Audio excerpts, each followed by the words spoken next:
friends to another video of great importance as far as your writing is concerned. So let us learn to enhance your style of writing with absolute phrases. The absolute phrase is a unique and the most sophisticated verb phrase. When you use a few of them in a paper, you profoundly enrich your style. The reader reacts, "Wow, this is a great writer.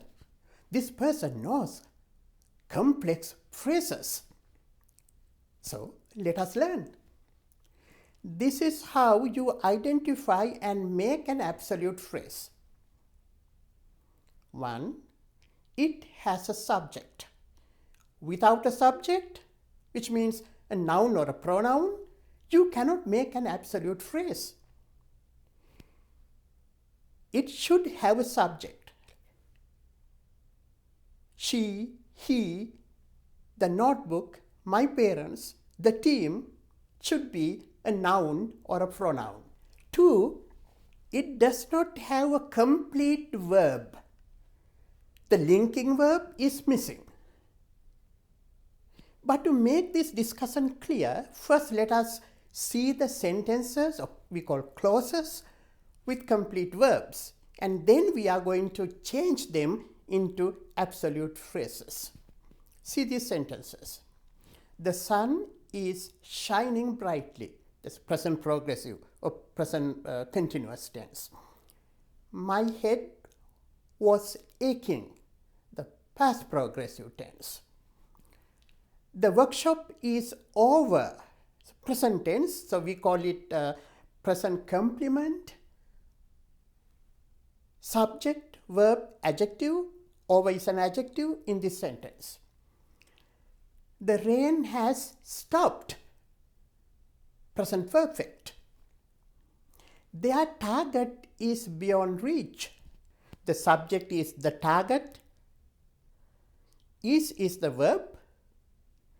What follows the verb is a prepositional phrase. So beyond is a preposition. Now let us make these clauses absolute phrases. The only change you have to add is to delete the helping verb or the linking verb. See, the sun shining brightly, not sun is shining brightly, sun shining brightly.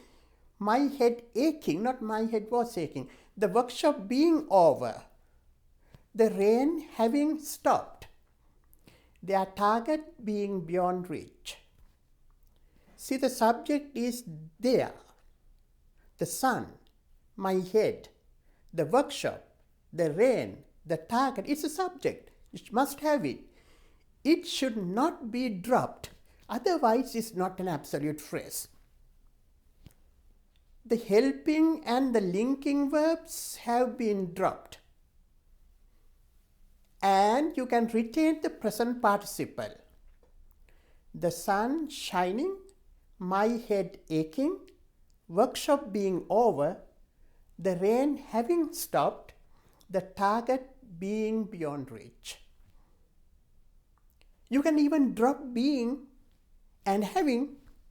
So in the last 3 sentences, the workshop over, the rain stopped, the target beyond reach. Here being and having are implied. It's omitted, but it's implied. The workshop over means workshop being over. The rain stopped means rain having stopped. The target beyond reach means the target being beyond reach. So beyond reach is a prepositional phrase. So you can use an adjective, workshop over is an adjective, or a prepositional phrase, the target beyond reach. So beyond reach, beyond is a preposition, so it's a prepositional phrase after dropping being. Now let us combine these absolute phrases with clauses or complete sentences to make them complete and meaningful. See these examples. The sun shining brightly, the children can play outside. My head aching, I took a painkiller. The workshop being over, or the workshop over, now is the time to study for the test. The rain having stopped, or the rain stopped, the match will resume shortly. Their target beyond reach, the batters have given up the chase. Note, a comma or commas should be used to separate the absolute phrase, whether it comes at the beginning, one comma, in the middle, two commas, that means between the subject and the verb, or at the end of the sentence, there should be one comma. Examples.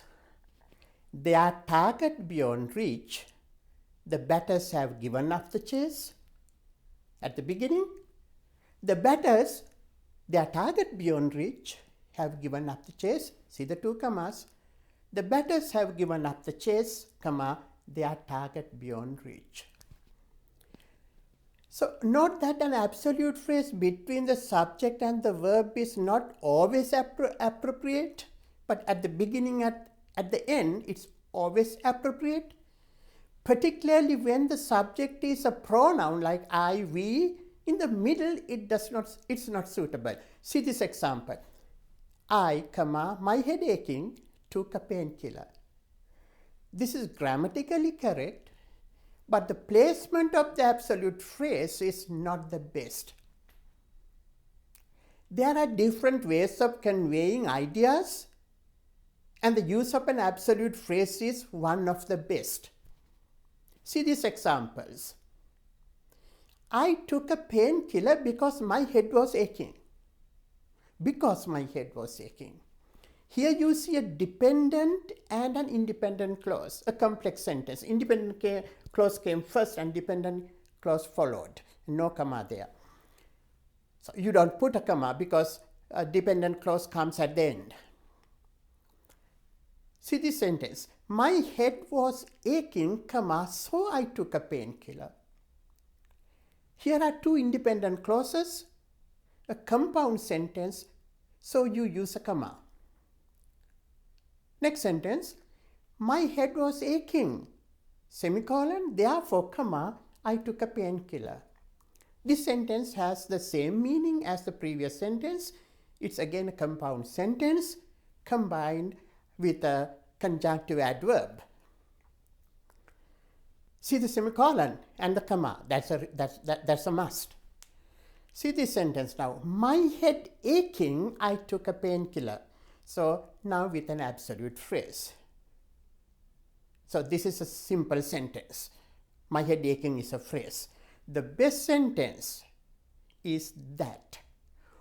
Now you are a specialist in the use of absolute phrases. Learn it and use them in your papers and paragraphs. You stand out among other students. We'll see you again.